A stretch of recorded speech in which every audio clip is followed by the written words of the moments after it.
Hello, hello. Hey, Benjamin here for another quick video. I want to say how much. One really quick thing. I'm not gonna talk long. I wanted to say how cool it was. I was helping my son with his homework last night, and I'm not good at math, but he's in first grade, so I can manage just fine, probably for a few years, and then I might have to outsource helping him with his math. But for now, it's just such a blessing to watch your kiddo with his spelling and his math. And then the other day when I picked him up, he was reading me this little pamphlet, and he did so good. And I think that's so cool to see that as a parent. Um, it's just the littlest things are amazing and make you so proud. And that was pretty cool last night, helping him with homework and coaching him as he needed it, but he didn't need a lot of help. But it was just a kind of a proud moment. That's pretty cool to see your kid learning things. I wanted to talk really quick about I lately I've been listening to more and more like motivational um, music, things like this. We'll have like motivational quotes and things in music for the gym. I just go to the gym a block away here. And so I'll listen to something while I'm going over there or as I'm there getting started. And I actually listen to pretty slow, melancholy music when I'm working out. But at least the initial, like getting in there and getting started, getting warmed up, I listen to like motivational stuff. And I'm hearing this phrase over and over again in different places. And it just says, no one's coming to save you. No one's coming to save you. Right? Have you heard this? If you spend any time on the internet, or if you're like someone who likes to exercise and you listen to stuff to kind of get you in the zone to get ready to go work out or whatever it is throughout your day, kind of that quote floats around a lot. I've heard it quite a few times. No one's coming to save you. And I just, my personal thinking, and again, probably overthinking it, but which I tend to do. It just seems like, what in the Western individual hell is that saying? I mean, I've come from an individualistic culture. I think as an individual. I don't know, having lived in Japan for some time, probably the most homogenous people group on the planet. It's quite different. And so you kind of learn to gauge your thinking and your upbringing and things in terms of other cultures, which is amazing. But although that statement is right, if you really reflect on it, um, that's that's quite bad. That's quite bad. Um, no one is, it's just trying to say like no one's coming to save you, basically. So like get off your ass and get going, get stuff done. 100% agree with that. That being said, um, I was thinking through because I think a lot through this, like men's issues, and particularly again with divorce and a lot of dads don't get to see their kids post divorce and stuff like this. This is where most men self delete. This is where most men self delete. They self delete after divorce, like while the process is still going, and when they're not sure, like how are things going to happen with the kids and stuff like that. And it doesn't even have to be his fault. It doesn't even have to be his fault. The other person just wanted out, and now he's kind of left alone and whatever. I could share horror story after horror story. But I think that idea that nobody's coming to save you, men, pull yourselves up by your bootstraps and figure it out, solve the problems. That's a half truth. That's a half truth because it's true. No one else is going to do it for you. But what would it be like if you had a supportive community that was there to save you? You save each other. You lean on each other, right? I think about people that are in like AA and they have to go to the meetings. I don't know what it is, once a week, twice a week, I'm not sure. But there's a set of rules that you have to follow, and everybody's following these rules. And these people are helping each other to overcome something, to battle something. And there's other groups. It's not like AA. It's like grief groups. If you had a child that passed away, there's like groups for that. There's groups for all kinds of things.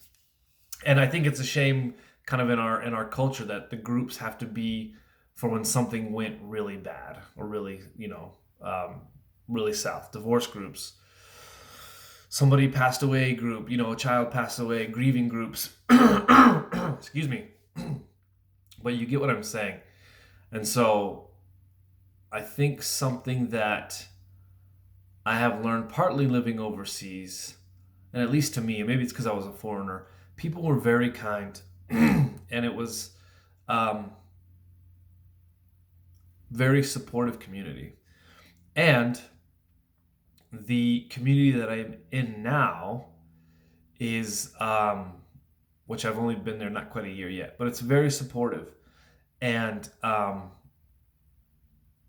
the Orthodox Church would say, from best I can gather anyway, they would say something like, people are saved by faith alone, by grace alone through faith alone. Yes. However, the term is no one's saved alone. No one's saved alone. Now, that sounds very odd and theologically wrong to, like myself included, individualistic Protestant. That seems off and wrong and not right, not correct. However, these old churches that have been around a long time, like Orthodoxy, and they're also from a different area in the earth before the West was even here. And so people groups used to be very community oriented, right? And so there's in fact, you can't even become an Orthodox Christian unless somebody vouches for you. You can go to confession, and I'm not a theologian on this stuff. I'm not there, and I right now I don't care to know all the ins and outs. But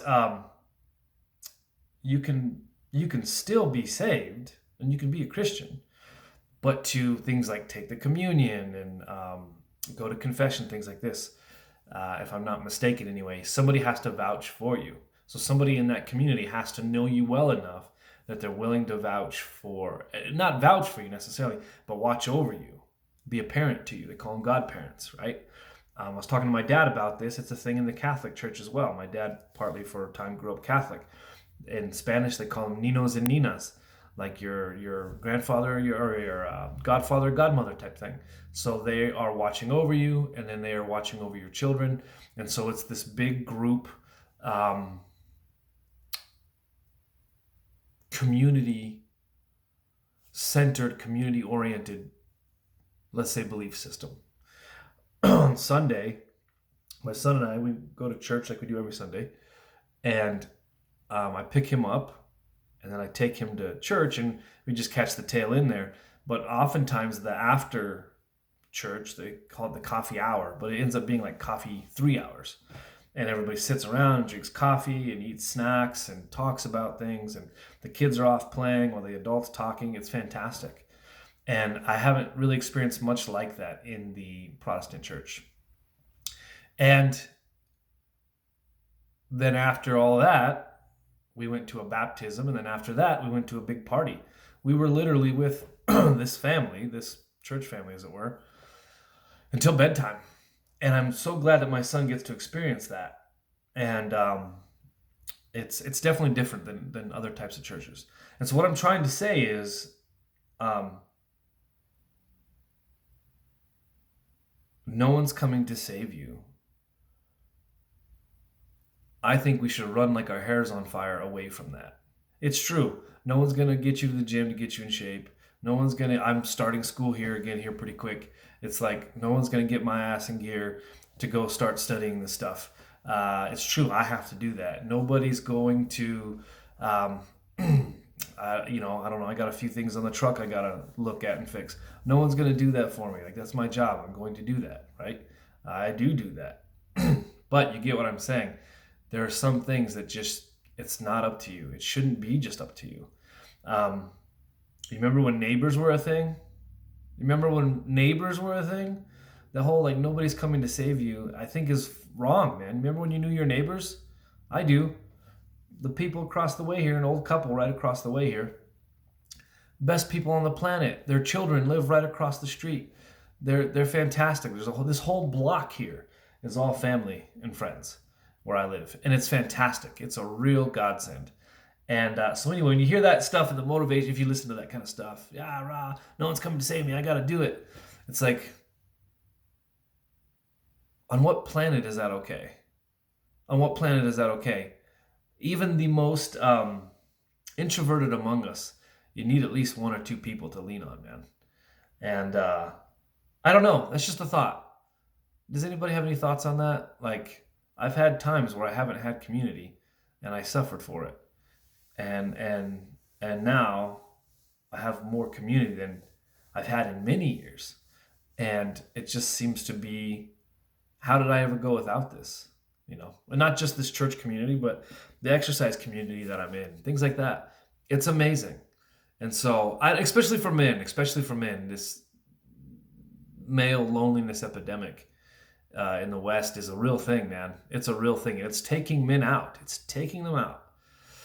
Hell, I'm, even as the most extroverted person probably among us, I'm highly extroverted. It's like I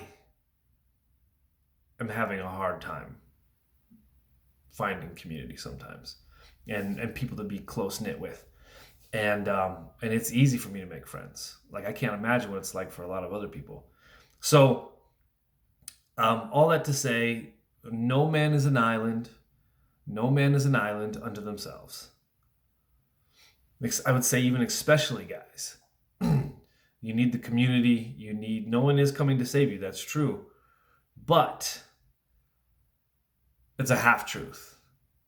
We all need people to save us once in a while, to give us perspective, to give us an ass chewing, to be gracious to us when we need it, to be merciful to us and to be understanding to us. We all need that.